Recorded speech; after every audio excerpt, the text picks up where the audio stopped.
وقال رسول الله صلى الله عليه وسلم: من صام رمضان إيمانا واحتسابا غفر له ما تقدم من ذنبه، ومن قام رمضان إيمانا واحتسابا غفر له ما تقدم من ذنبه، أو كما قال عليه الصلاة والسلام. اللهم صل على سيدنا وأصحاب سيدنا ومولانا محمد وبارك وسلم عليه.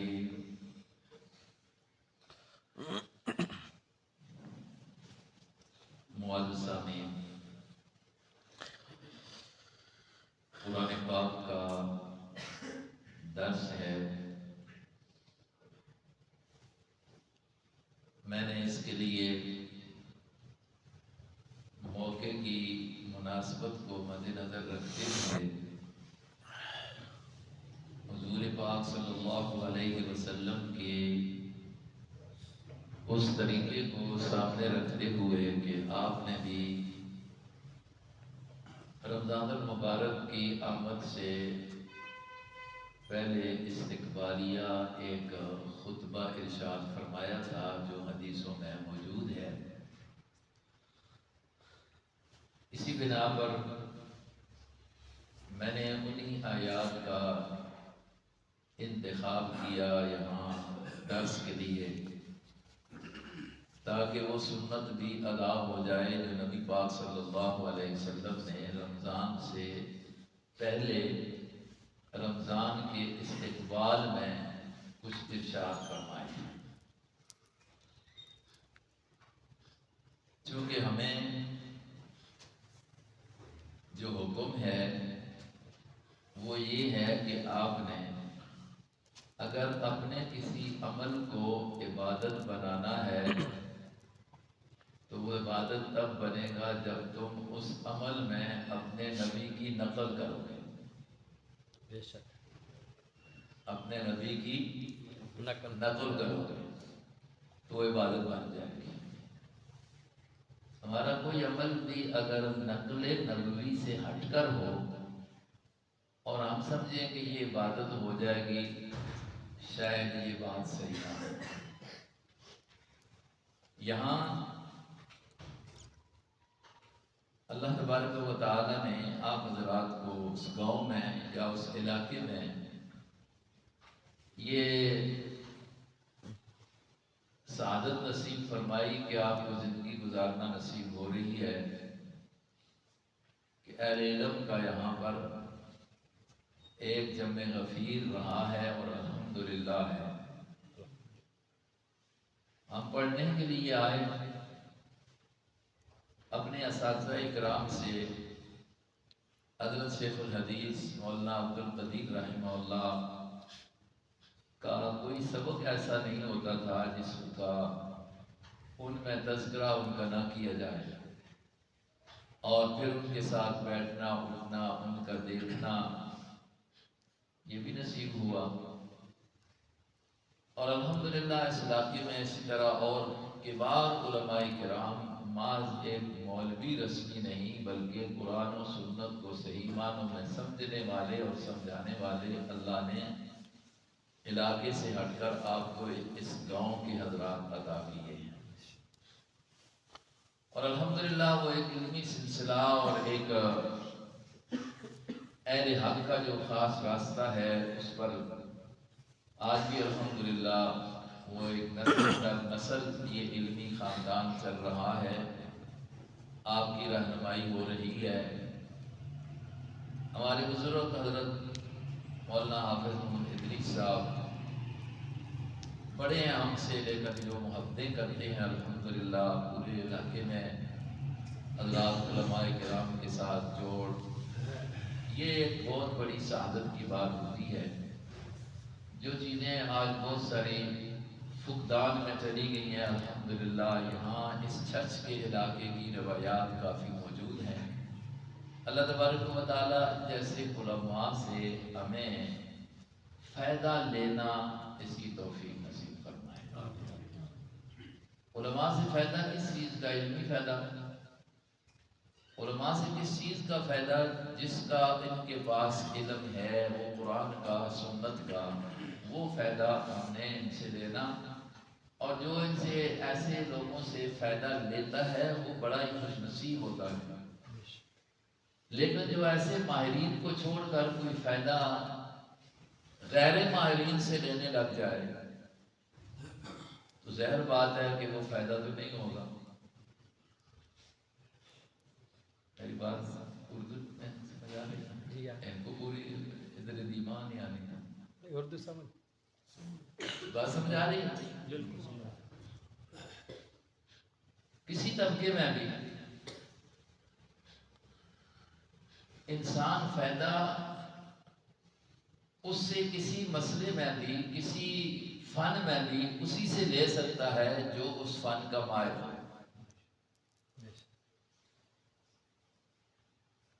میرے ساتھ میں حضرات بیٹھے ہیں جو ہمیں بھی جانتے ہیں، پرانی بات نہیں ہے، ہم ان کو استادوں کی زبان سے جنتی اس وقت سے کہا کرتے تھے، سنتے تھے۔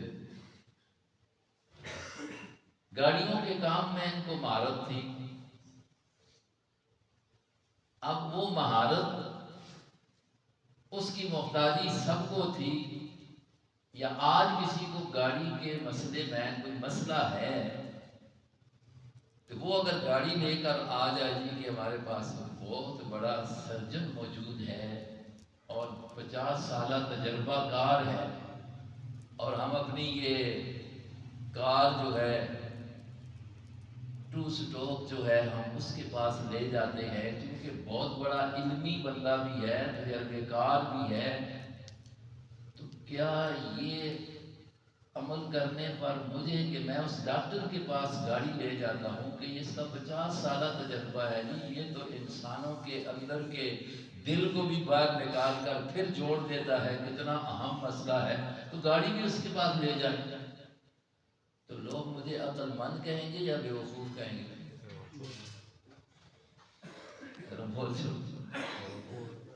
جی کیوں؟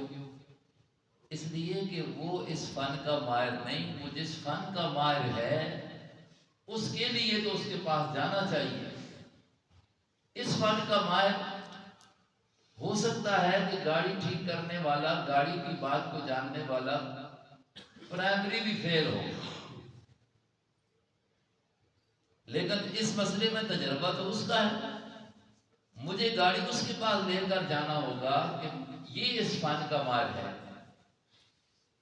تو میرے بھائیوں، قرآن پاک کی مہارت بھی جن کو ہے، دین کے علم کی مہارت بھی جن کو ہے، اگر ہم وہ دین کی بات انہی کے پاس لے کر آئیں گے تو عقل مندی ہوگی، خدا نہ خواستہ ہم دین کے سمجھنے کے لیے ان کے پاس چلے جائیں گے جن کو دین کے اوپر مہارت نہیں ہے، تو جس طرح ادھر کسی کو ہم کہتے ہیں کہ یہ غیر ماہر کے پاس جا کر بیوقوفی کا اس نے ثبوت دیا ہے، تو یہاں یہ معیار ہم نے کیوں نہیں بنایا؟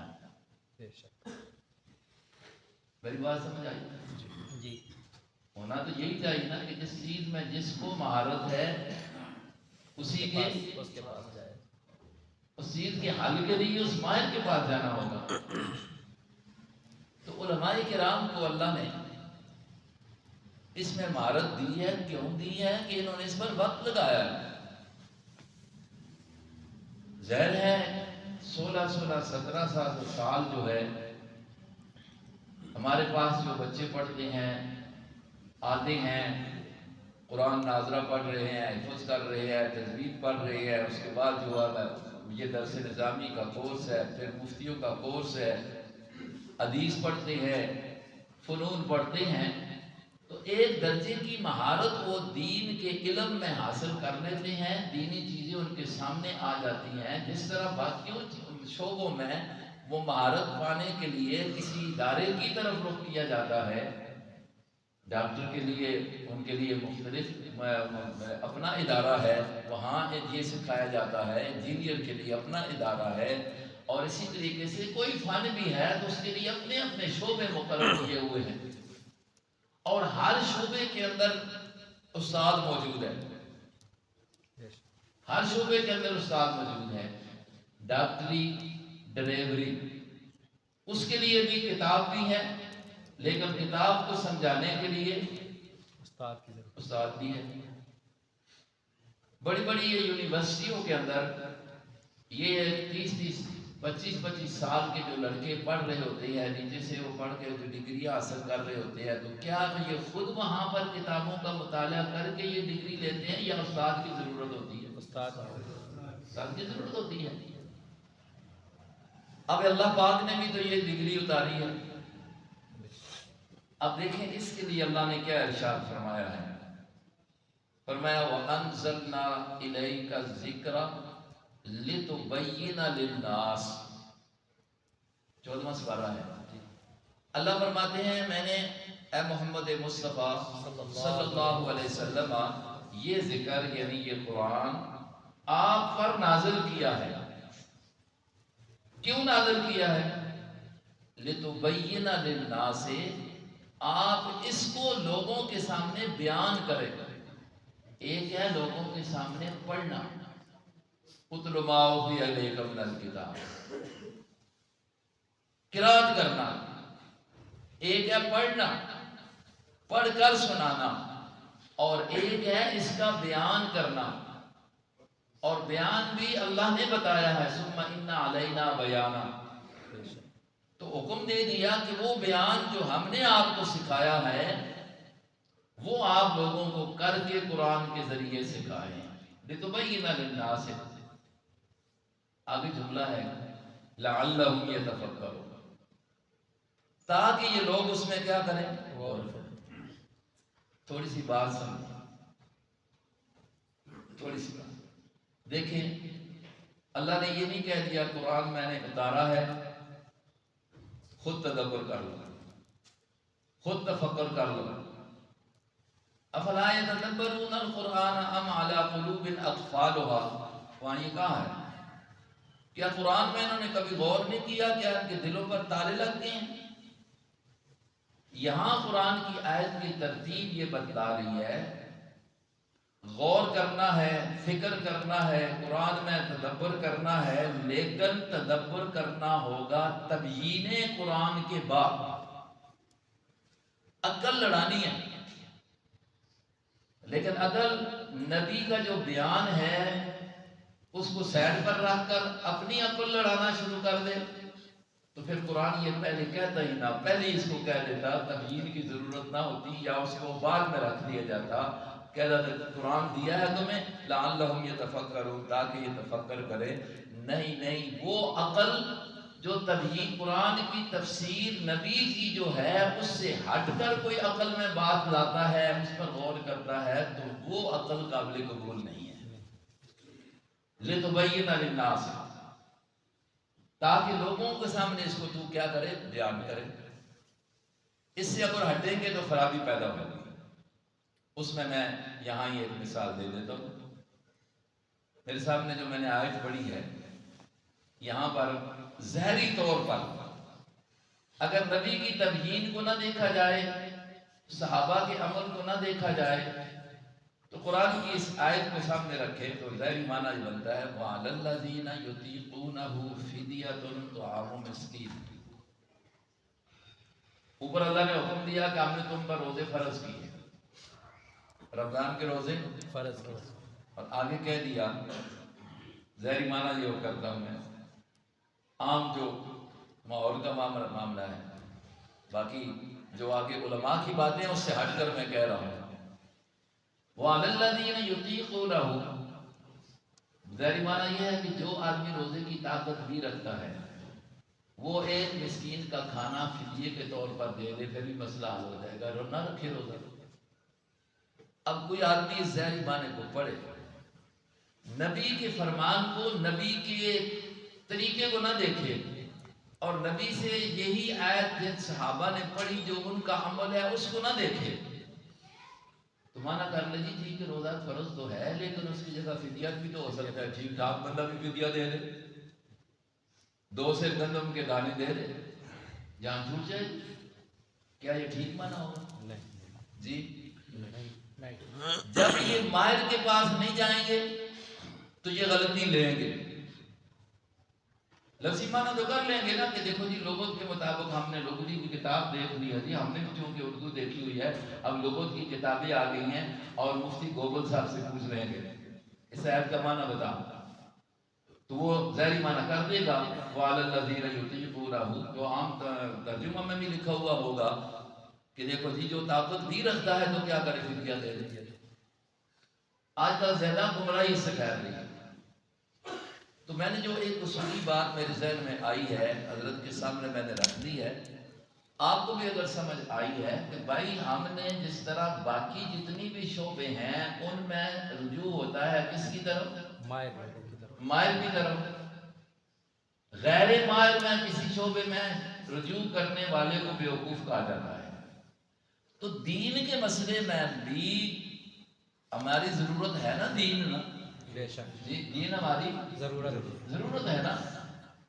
دنیا جو ایک عارضی ہے ضرورت، اس کے لیے غیر مائل کے پاس جانا بے وقوفی ہے، تو دین جو ہماری دنیا کی بھی ضرورت ہے اور آخرت کی بھی ضرورت ہے، تو کیا اس کے لیے ماہر کوئی بھی نہیں ہے اور جس سے مرضی ہو لے لو اور کہو کہ بس یہی ٹھیک ہے؟ اگر یہ بات سمجھ آ جائے تو میرے خیال ہے جتنے آج فتنے اور خرابی پیدا ہو رہی ہے، ایک آزادی کے نام پر، ایک جدت کے نام پر، ایک علم کے نام پر جو طبقہ یہ اس میں آ رہا ہے، اور وہ مزید یقین کر لیں کہ ایک بہت بڑا فتنہ یہ ہو گیا ہے اس بات کو چھوڑنے پر کہ بھائی ہر چیز تو ماہر سے لیں گے، لیکن جو ہے دین کے لیے کسی مہارت کی ضرورت نہیں ہے، بس جو بھی کچھ کہہ رہے اس کے پیچھے چل جائیں گے، چونکہ ہمیں اس کے ساتھ بڑا بولتا ہے جی، ہر وقت کہتا رہتا ہے جی یہ ہے جی کام کر رہا ہے جی۔ بھائی جو بھی کر رہا ہے دیکھو اس کے پاس اس چیز کی مہارت بھی ہے کہ نہیں ہے۔ حضرت مولانا قاری محمد طیب صاحب رحمہ اللہ نے ایک بات لکھی ہے کہ نفس کتابوں سے پڑھ لینے سے ہی وہ علمی قوت اور مضبوطی نہیں ہے، سب سے مضبوطی دیکھی جائے گی اور اصلیت دیکھی جائے گی سند کے ساتھ، سند کو دیکھا جائے گا۔ ہمارا دین ہم تک پہنچا ہے سند کے ساتھ، اور بڑی مضبوط سند کے ساتھ، بڑی مضبوط سند کے ساتھ۔ آپ اس سند میں آپ دیکھیں گے تو ایسے ماہرین آئیں گے، میں کہوں گا کہ مجھے یہ قرآن پڑھایا ہے، میں نے یہ مسائل سیکھے ہیں مولانا صابر رحمہ اللہ سے، مولانا عبدالسلام صاحب رحمہ اللہ سے، مولانا امتیاز رحمہ اللہ سے، فلاں سے فلاں سے۔ جب ان سے پوچھیں گے تو وہ کہیں گے کہ ہم نے شیخ القرآن مولانا غلام اللہ خان سے، حضرت مولانا عبدالقدیر رحمہ اللہ سے، حضرت مولانا ادریس کاندلوی سے، اب وہ کہیں گے اوپر شیخ الہند سے اور حضرت نانوتوی سے، شاہ ولی اللہ سے۔ تو یہ اس طرح مطلب یہ ہے نا کہ مضبوط ماہرین ہیں، تو بات صرف کتابوں کی نہیں ہے، اس مضبوط سند کی ہے۔ آپ نے بھی کئی مرتبہ سنا ہوگا، یہ علماء بیٹھے ہیں، حضرت مولانا قاری سعید الرحمن صاحب رحمہ اللہ اس سند کو تعبیر اس طرح کیا کرتے تھے کہ یہ سلسلۃ الذہب ہے، یہ سونے کی پروئی ہوئی لڑی ہے۔ تو اس میں مضبوطی آتی ہے، اسی کو میں نے تعبیر کیا ہے مہارت کے ساتھ۔ تو بھائی اس میں بھی جب ماہر سے نہیں جائیں گے تو خرابی تو ہوگی۔ اب دیکھیں، اذان شاعر اسلام میں سے ہے جی، شاعر اسلام میں سے اذان، شاعر اسلام میں سے ہے، اور اتنا تو سارے مسئلہ جانتے ہیں، سارے مفتی کہیں گے کہ شاعر اسلام کی توہین کرنا، ان کو چھوڑ دینا گمراہی ہے، حرام کے درجے میں ہو جائے گا۔ اور اذان آپ نے علماء سے سنا ہے مسئلہ، اذان کیا ہے؟ فرض ہے؟ میں سب سے نوجوان بھی بیٹھے ہوئے ہیں، علماء حضرات آپ جمعے پڑھتے رہتے ہیں، کچھ اذان کیا سنا ہوا ہے؟ فرض ہے؟ واجب ہے؟ کیا سنت ہے۔ اب اگر اذان سنت کو کوئی چھوڑ دے، اس اذان جو سنت ہے، نبی پاک علیہ الصلوۃ والسلام کا عمل، حدیثوں میں ہم نے یہ پڑھا اور پڑھاتے ہیں کہ آپ علیہ الصلوۃ والسلام کسی علاقے پر جاتے نا شب خون مارنے کے لیے، یعنی کافروں کے کسی علاقے پر کہ یہ کفر کا علاقہ ہے، تو آپ چلے جاتے جہاد کے لیے، اور وہاں کی پوری جب معلومات نہ ہوتی نا تو آپ علیہ السلام یہ کرتے کہ صبح کے وقت وہاں جا کر سحری کے وقت پڑاؤ ڈال لیتے، ڈیرا لگا لیتے اور صحابہ کو کہتے انتظار کرو اور سنو آذان ہوتی ہے یا کہ نہیں ہوتی، اس قوم میں آذان ہو رہی ہے یا نہیں ہو رہی۔ اگر آذان کی آواز آتی تو حضور حملہ کرنا چھوڑ دیتے، نہ آتی تو کیا کرتے؟ حملہ کر۔ یہ میں حدیث بیان کر رہا ہوں، نبی کا فرمان بیان کر رہا ہوں، کسی مولوی کی بات آج یہ جو تصور دیا جا رہا ہے نہیں فلاں بابا فلاں یہ ایسے کہتے ہیں نہیں، حضور کا عمل اور صحابہ کا عمل ہے کہ ایک سنت عمل اگر کسی قوم میں نہیں پایا جاتا تو اللہ کا نبی ان کے خلاف جہاد کرتا ہے، گویا کہ سنت عمل ان کے مسلمان ہونے کی دلیل ہے۔ اور مسئلہ سارے مفتی آپ کو یہ بتائیں گے، سارے علماء یہ آپ کو بتائیں گے، اور اگر علماء نہیں بھی ہیں تو وہ بھی یہ بتائیں گے کہ اگر سارا گاؤں سارا علاقہ اذان کے چھوڑنے پر متفق ہو جائے کہ نہیں دینی ہے اذان، کڑیاں آ گئی، اذان کس لیے؟ نماز کی اطلاع کے لیے، وقت کی اطلاع کے لیے نا اذان۔ حضور نے اطلاع کے لیے یہ اذان کا عمل شروع کرایا کہ لوگوں کو اطلاع ہو جائے کہ اب نماز ہونے والی ہے، جماعت کا ٹائم ہو گیا ہے، جماعت کے لیے آ جاؤ، حی علی الصلاۃ بلا لیا گیا ہے۔ اب میں عقل لڑاؤں، کتابوں میں تو لکھا ہوا ہے کہ اذان سنت ہے، فرض تھوڑی ہے، واجب تھوڑی ہے، ان مولویوں نے لکھا ہے کہ فرض نہیں، واجب نہیں، سنت ہے۔ اب اس وقت اس کی ضرورت تھی، بلانے کے لیے گھڑی نہیں تھی، آج تو گھڑیوں کی وجہ پر موبائل شریف آ گیا جو ٹائم میں غلطی بھی نہیں کرتا، بول بھی پڑتا ہے ٹائم پر، تو کیا ضرورت ہے اس اذان کی اہتمام کرنے کی؟ اس سے ہو سکتا ہے کسی بیمار کو تکلیف ہو رہی ہے، اسپیکر پر بھی ہوتا ہے اور فلاں ہوتا ہے فلاں ہوتا ہے، وہ اگر عقل لڑاتا ہے اور مسلمان طبقہ جو ہے اس کی اس بات کو لے کر یار ایتے یہ بھی بڑا ماہر گل تے بڑی جدید کی تھی، سنا گل تے حقیقت کی تھی نا، کیا ضرورت ہے اس سنت کو چھوڑ دیں گے تو کیا ہم ان کے خلاف نبی کے اس حکم کو لے کر کہ نبی تو دیکھتے تھے کہ سنت کو اگر اختیار کیا گیا تو حملہ نہیں کریں گے، نہیں کیا تو کیا کریں گے؟ حملہ کریں۔ تو آپ حضرات بتائیں کہ اگر کوئی کہتا ہے یہ سنت ہی تو ہے نا جی، کوئی کرے یا نہ کرے تو لوگ اس کو چھوڑ دیں تو کیا ٹھیک کریں گے؟ غلط جی غلط۔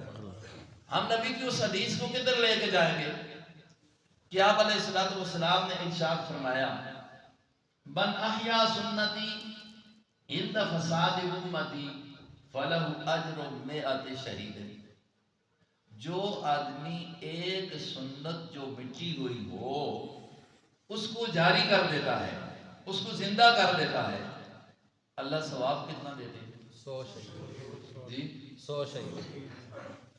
یہ کسی میرے استاد کی بات تو نہیں، یہ کسی محدث کی بات تو نہیں، یہ کسی فقیہ کی بات تو نہیں کہ ہم کہہ دیں گے اس نے یہ کہا ہے نا جی، میری سوچ میرا فکر۔ ایک سنت کے زندہ کرنے پر اللہ کا نبی یہ ارشاد فرماتا ہے کہ بندے کو کیا ملے گا؟ 100 شہیدوں کا۔ تو جو ایک کو مٹا دے تو اس کے لیے کیا ہوگا؟ جی اب اس کو بھی دیکھیں، آج ماحول یہ بن گیا لفظ سنت کو لے کر، لفظ نفل کو لے کر مجھے حضرت بتا رہے تھے، میں نے کہا جی یہ آپ کی کہانی ہے، یہ تقریباً عام طبقے میں یہ نوجوانوں طبقوں میں آ گیا ہے نا، چونکہ ہر بندہ یہ چاہتا ہے آزادی، اور آزادی کا مفہوم یہ سمجھ لیا کہ دین سے آزادی، آزادی کا مطلب یہ سمجھا دین سے آزادی۔ جیسے ہمارے ملک والوں نے کہا ہمارا ملک آزاد ہو گیا ہے، ہمیں آزادی مل گئی ہے، تو ہم نے یہ سمجھ لیا کہ آزادی کا مطلب یہ ہے کہ اب ہم مسلمان ہیں کہ ہم ڈھول ڈمکے لگا لیں، یہ آزادی ہے ہماری۔ بھائی آزادی یہ مطلب نہیں ہے کہ ہم آزاد ہو گئے ہیں تو دین میں بھی جو مرضی کرتے رہیں، نہیں، دین کی پابندیاں جو اول دن سے اللہ رب العزت نے لگائی ہیں، مسلمان ایک پابند زندگی گزارنے والا ہے. نبی علیہ السلام نے کیا ارشاد فرمایا کہ الدنیا سجن مؤمن و جنت کافر. اب سجن المومن کا کیا معنی ہے کہ دنیا جو ہے مومن کے لیے قید خانہ ہے، جیل ہے. کیا آپ مومن نہیں ہیں؟ آپ کے لیے جیل ہے، آپ جہاں تک مرضی جاتے ہیں، کوئی قید خانہ نہیں ہے. تو مطلب اس کا یہ ہے کہ دینی معاملات میں اللہ نے جو زندگی دی ہے تو اس میں یہ پابند ہے، ان میں اپنی مرضی نہیں کر سکتا. تو اب دیکھیں ایک سنت کے زندہ کرنے پر 100 شہیدوں کا. اب آگے آ رہا ہے رمضان المبارک. میں نے تمہیدی طور پر ایک بات کر دی ہے. رمضان المبارک کی فضیلت میں نبی پاک علیہ السلام نے یہ دو میں جملے حدیث کے پڑھے ہیں.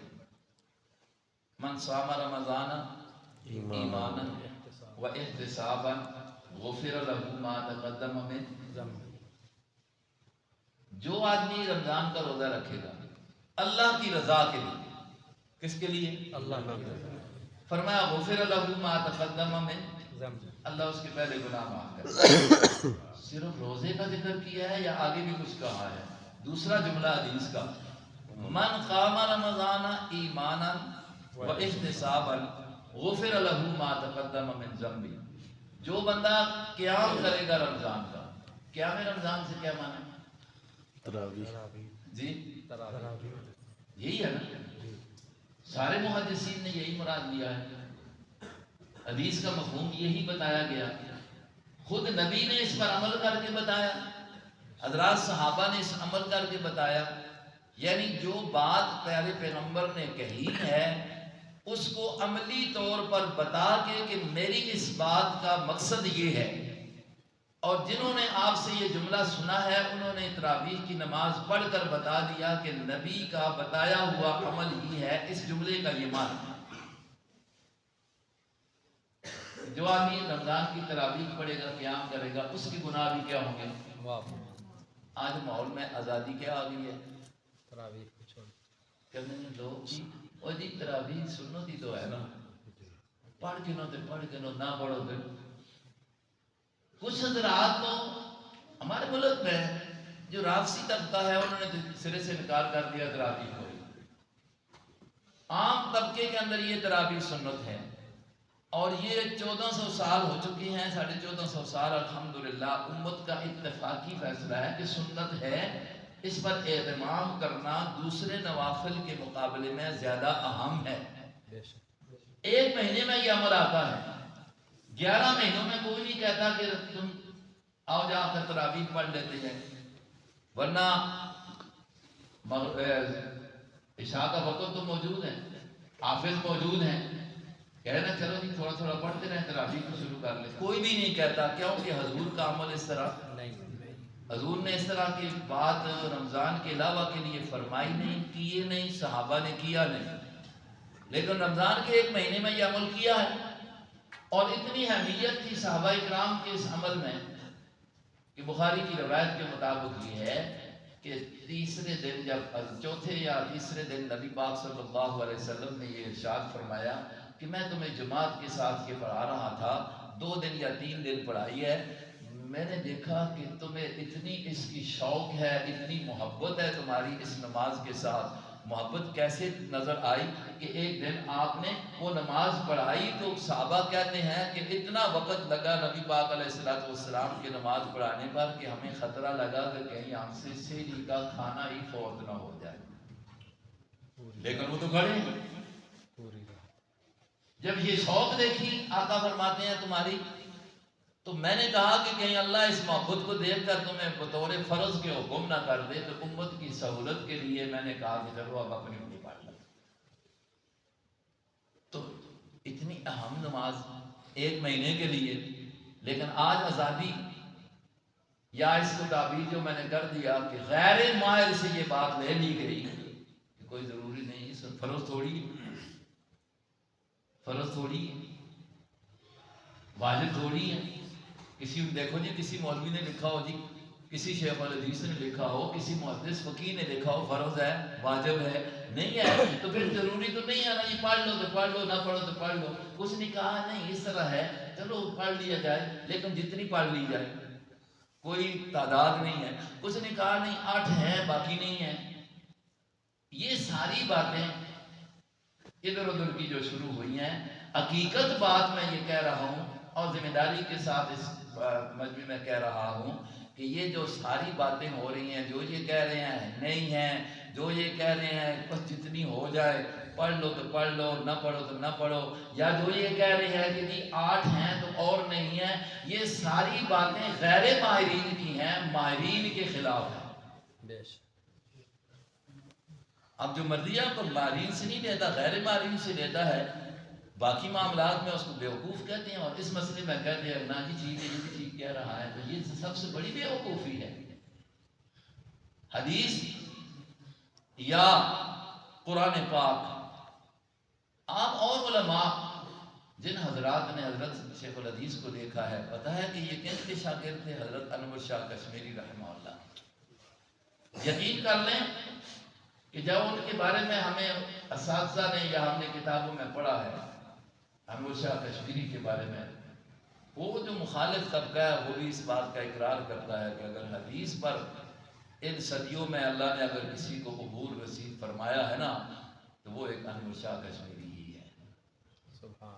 یہ اللہ تبارک و تعالیٰ نے اتنا علم. حضرت شیخ الحدیث مولانا عبدالقدیر رحمہ اللہ ان کے شاگرد ہیں، حضرت شیخ القرآن رحمہ اللہ ان کے حدیث میں شاگرد ہیں. تو انہوں نے تو یہ کبھی نہیں بتایا کہ حدیث کے حوالے سے جن کی پوری حدیثوں پر نظر ہے اور ساری زندگی پڑھنے پڑھانے میں گزر گئی ہے، انہوں نے تو کبھی نہیں کہا کہ جی پڑھ لیا جائے تو تب بھی ٹھیک ہے، نہ پڑھے تو تب بھی ٹھیک ہے. جو ماہرین ہیں وہ نہیں کہہ رہے، وہ تو کہہ رہے ہیں کہ امت بخشش چاہتی ہے تو نبی کا فرمان ہے کہ اللہ نے اس پر بخشش کو موقوف کیا ہوا ہے، اپنے گناہوں کی معافی چاہتی ہے. تو 1 مہینہ ہے، شوق کے ساتھ آؤ اور اس کو پڑھو.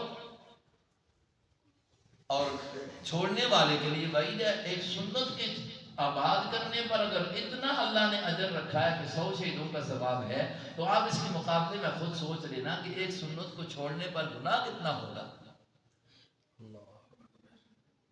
میں نے یہ صرف 2 مثالیں آپ کے سامنے رکھی ہیں. ایک اذان بھی کیا ہے؟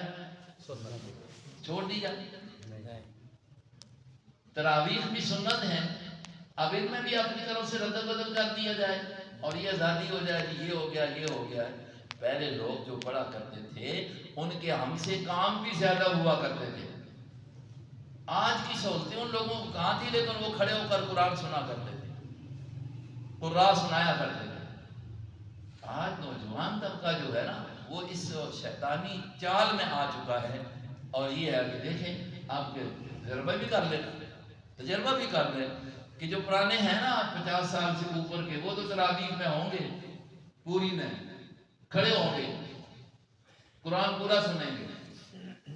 اور جو نوجوان سن کر ہیں ساری نوجوانی ہے. ظاہر بات ہے کہ پہلوں سے ان کی نوجوانی میں قوت زیادہ ہونی چاہیے کہ ان کا کھانا پہلوں سے زیادہ اچھا ہو گیا، غذائیں اچھی ہو گئی ہیں، فراوانی سے کھاتے ہیں، وہ کام مشکلات والے نہیں ہیں. لیکن ان انٹرنا حساب کیوں نہیں ہے؟ سنت کی اہمیت ختم کر دی گئی، سنت کی اہمیت ختم کر دی گئی ہے. اور میں اگر سمجھا سکا ہوں تو وہ اس وجہ سے ختم ہوئی ہے کہ انہوں نے غیر ماہر سے اپنا تعلق جوڑ دیا. یہ بات حقیقت ہے یا نہیں؟ جی حقیقت. میں نے کوئی ایسی کوئی علمی بات منطقی یا کرنی نہیں ہے، جو نہ اس طرح کی عادت ہے. جو عام ماحول کی بات ہے اگر آپ اس کو نہیں سمجھ رہے تو ظاہر بات ہے نقصان اپنا کر رہے ہیں.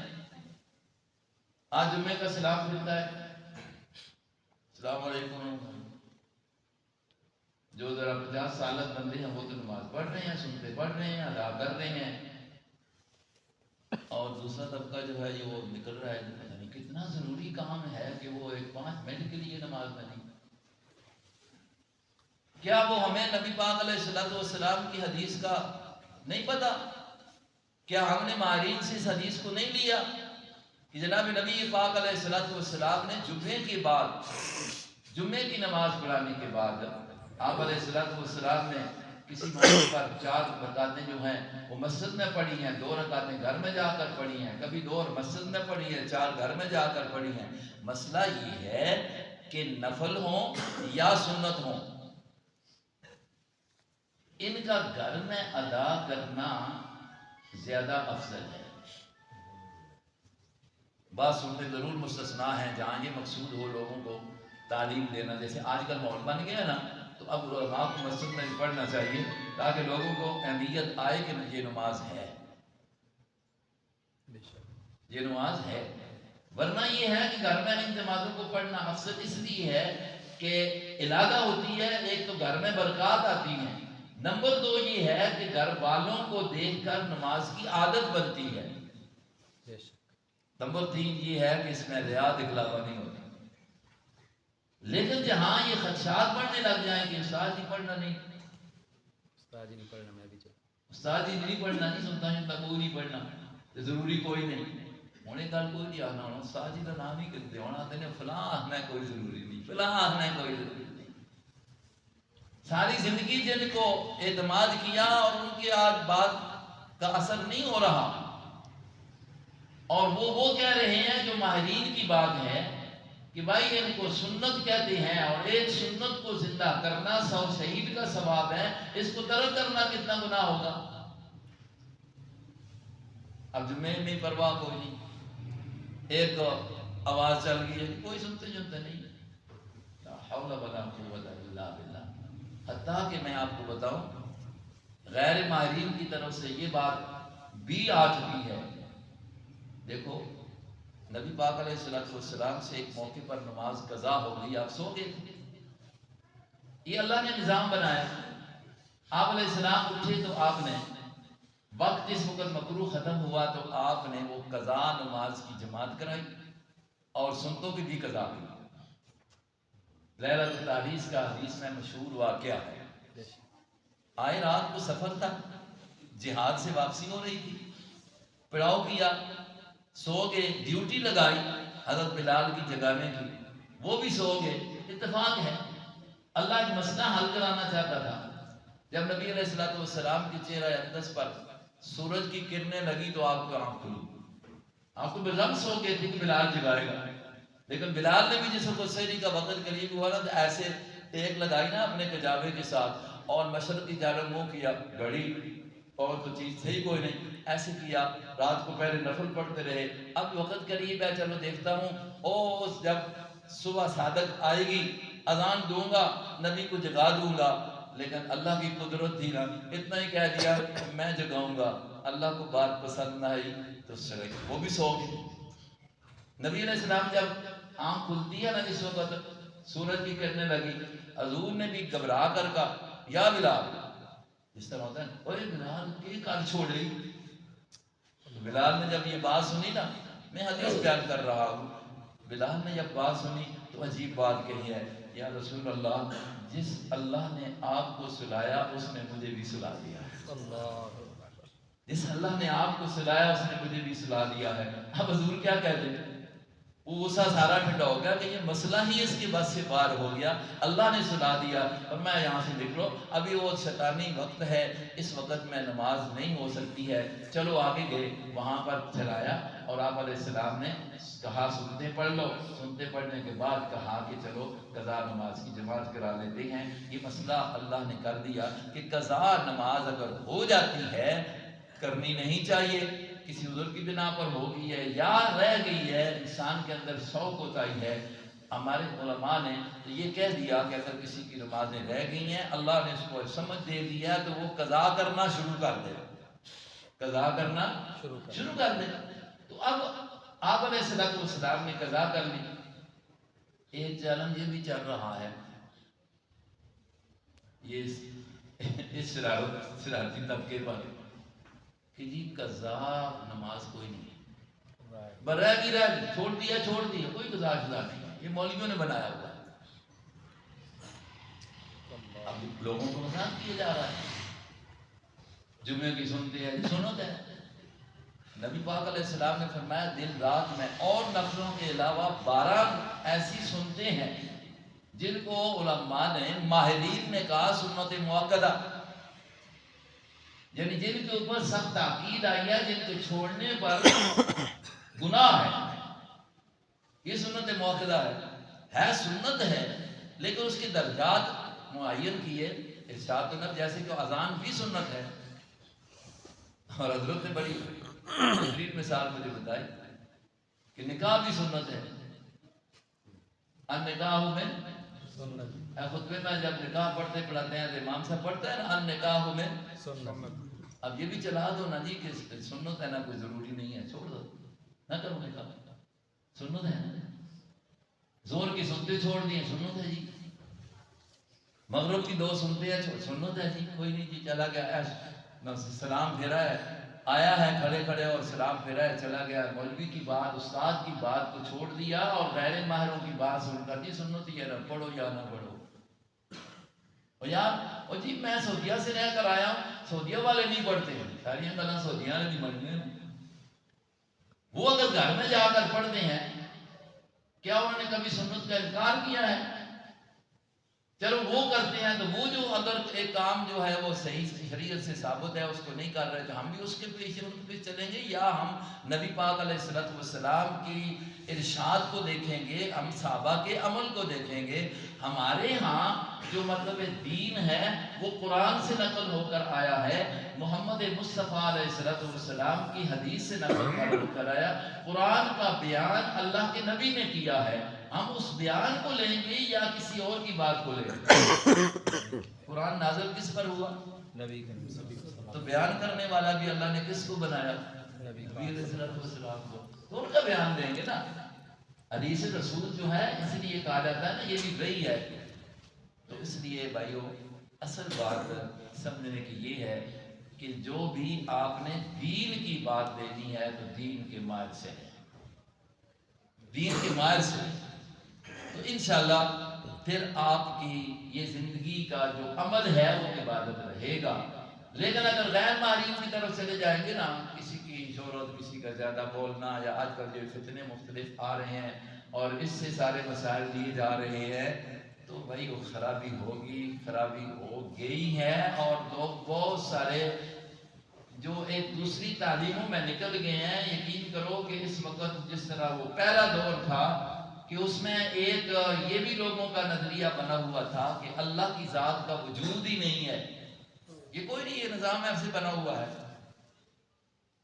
ہمارے ملک کے اندر یہ تقریباً میں نے اس دن کل ہری پور میں بھی یہ بات کہی ہے کہ میرے حساب کے مطابق تقریباً زیادہ نہیں تو 25% طبقہ تو اس طرف چلا گیا ہمارے نوجوانوں کا جو اللہ کے وجود کا انکار کر بیٹھے ہیں، وجود واجدار.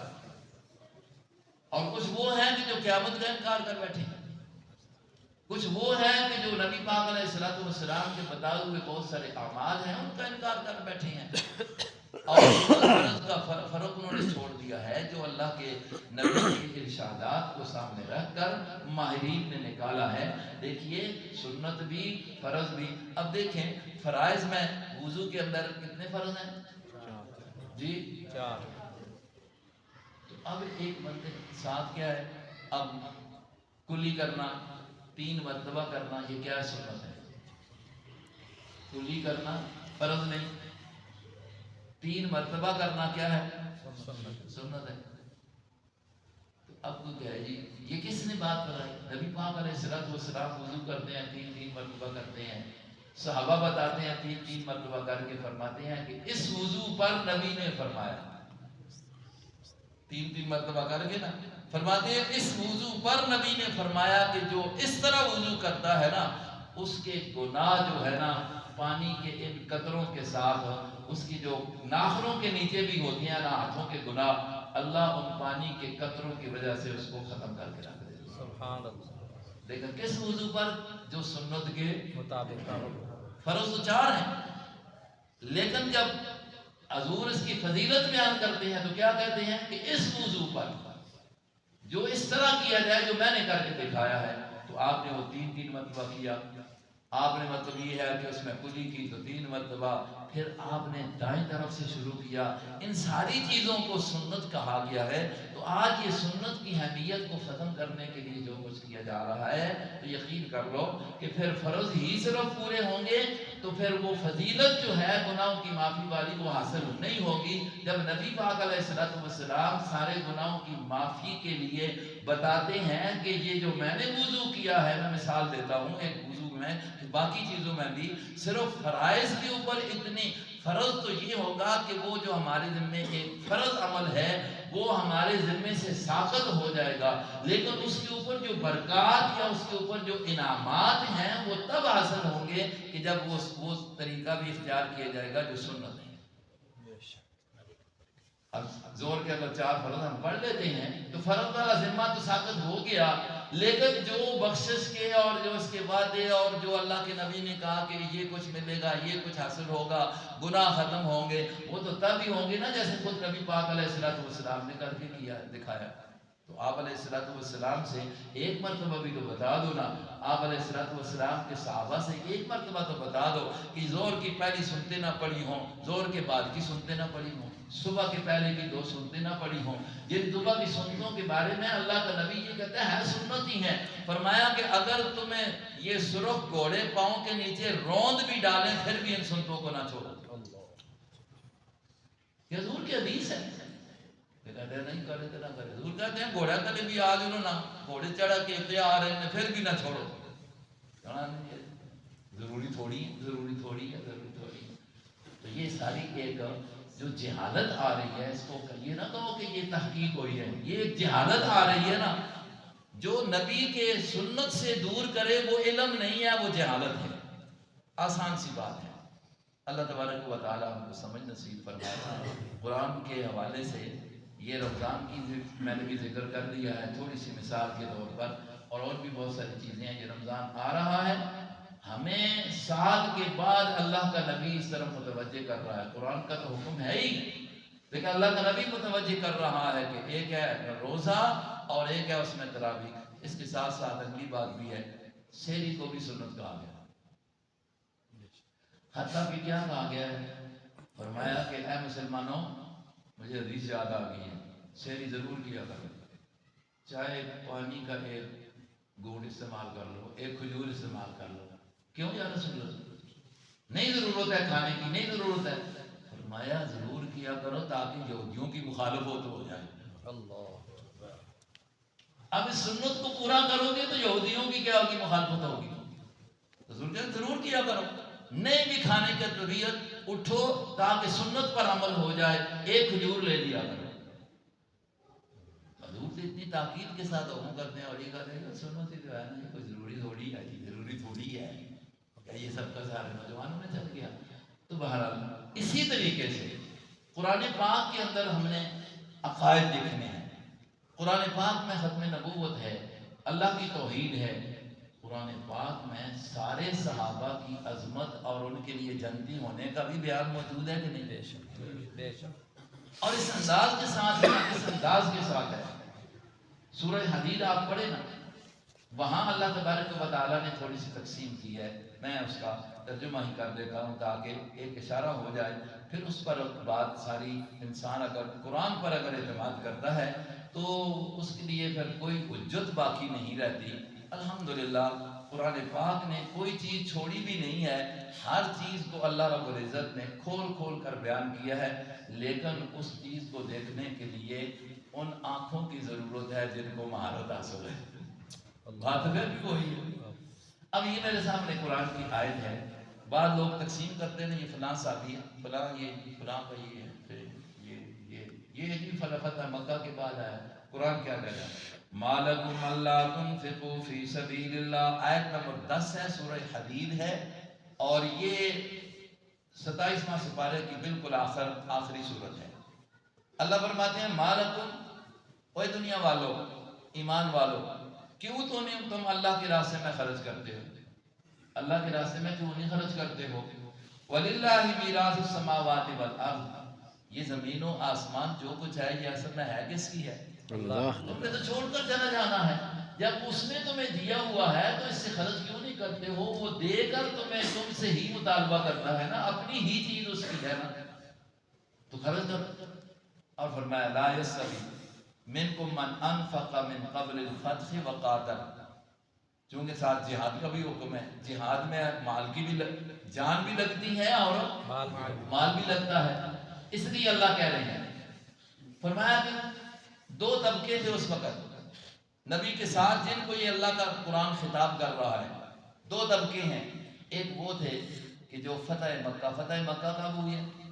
8 ہجری 13 سال نبی کے مدینہ میں گزرے، نبوت والے 10 سال جو گزرے وہ 13 مکہ میں اور 10 سال مدینہ میں گزرے، اور یہ 8 ہجری کو یعنی حضور کے 8 سال گزرے ہیں مدینہ میں بھی، اب 11 میں حضور وفات پا گئے ہیں بالکل ابتدا کے اندر، تو گویا 2 سال پہلے حضور کی وفات سے 2 سال پہلے آخری دنوں میں یہ قرآن کی آیت اترتی ہے، اور اللہ پاک ان دو طبقوں کو بیان کرتے ہیں کہ آپ کے نبی کے سامنے جو اس وقت موجود ہیں، اللہ ان کو کہہ رہے ہیں نا کہ ایک وہ ہیں جو فتح مکہ سے پہلے مسلمان ہو گئے، اور ایک وہ ہیں جو فتح مکہ کے موقع پر یعنی اس کو مسلمان ہوئے، دو طبقے ہیں۔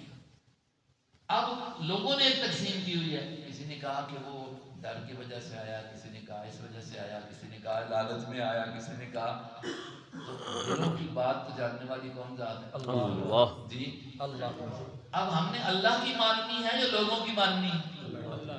جی اللہ۔ اب دیکھو قرآن کیا کہتا ہے، لا یستوی منکم، نہیں برابر ہے تم میں، تم کس کو کہا؟